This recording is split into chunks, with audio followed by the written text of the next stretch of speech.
istri yang soleha. Amin. Rasulullah berkata, baiti jannati, rumahku sorgaku. Baiti jannati, rumahku sorgaku itu bukan rumah yang besar, bukan rumah yang mewah, bukan rumah yang megah, bukan rumah yang di dalamnya terdapat perabotan-perabotan yang mahal.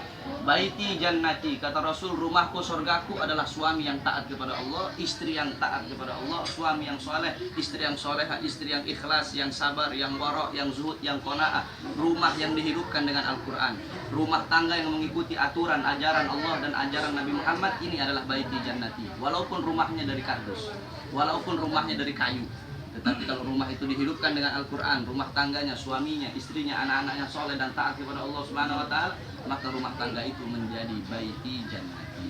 Dan ini adalah pernikahan yang baik. Inilah pernikahan yang diajarkan oleh baginda Nabi Muhammad.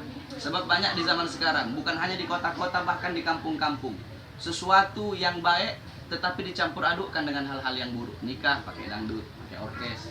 Ini bukan yang mengundang rahmat, bukan yang mengundang berkah, malah mengundang bala, mengundang bencana. Makanya banyak kita lihat para artis kawin cerai, kawin cerai, kawin cerai. Kenapa? Karena nikahnya diawali dengan hal-hal yang mengundang maksiat. Kalau awalnya udah nggak bagus, maka terus akhirnya pasti nggak bakal bagus. Wasiat saya bagi Upi dan calon istrinya nanti, jadilah kalian berdua suami dan istri yang taat kepada Allah. Seorang istri khususnya, seorang istri sekarang mempelai perempuan milik orang tuanya. Nanti kalau udah menikah, seorang wanita bukan lagi milik orang tuanya, tetapi sepenuhnya milik suaminya. Begitupun si Upi harus bisa menjadi imam yang baik, memberi makanan yang halal, memberi makanan yang berkah. Jangan sampai istri dikasih makan haram. Jangan sampai istri dikasih makan hal-hal yang didapatkan dari rizki yang tidak halal, dari nafkah yang dari nafkah yang haram. Sebab itu pun berpengaruh. Al-Imam Syafi'i, beliau punya ayah bernama Sayyidina Idris. Ini Sayyidina Idris, dulu beliau waktu masih muda, beliau duduk di samping sungai. Ketika beliau duduk di samping sungai, tiba-tiba ada sebuah apel. Itu apel hanyut dari sungai. Beliau ambil itu apel, beliau makan itu apel. Ketika beliau makan itu apel, baru beliau sadar, ternyata ini apel ada yang punya. Walaupun itu hukumnya syubhat, pasti ada yang punya. Karena ini sungai ngalir. Beliau ikuti itu sungai, berhari-hari beliau ikuti sampai di ujung, beliau lihat banyak pohon apel. Akhirnya beliau tanya, ini yang punya pohon apel siapa? Oh, ini orang tua ini yang punya. Beliau datang, beliau bilang, Bapak, saya datang ke sini ingin minta halal buah apel yang jatuh ke sungai, yang ngalir dan saya makan.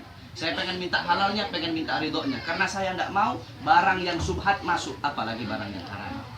Apa kata yang punya apel itu? Boleh, asalkan engkau harus kerja dulu berbulan-bulan di sini. Jadi ayahnya Imam Syafi'i, dia kerja di situ berbulan-bulan, macul, berbulan-bulan nanam. Hanya untuk apa? Hanya untuk minta halal dan minta ridhonya satu buah apel yang dia makan. Berbulan-bulan udah selesai. Akhirnya beliau bilang, sudah berbulan-bulan. Sekarang saya ingin pulang. Kau sudah halalkan satu buah apel yang saya makan.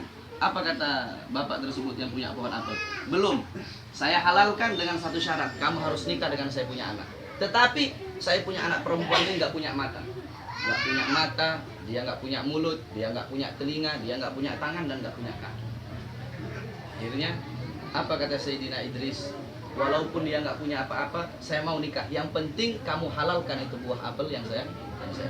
Menikahlah beliau, Sayyidina Idris. Ketika beliau sudah menikah, beliau masuk ke kamar. Beliau kaget. Ada seorang wanita yang sangat cantik dalam kamar.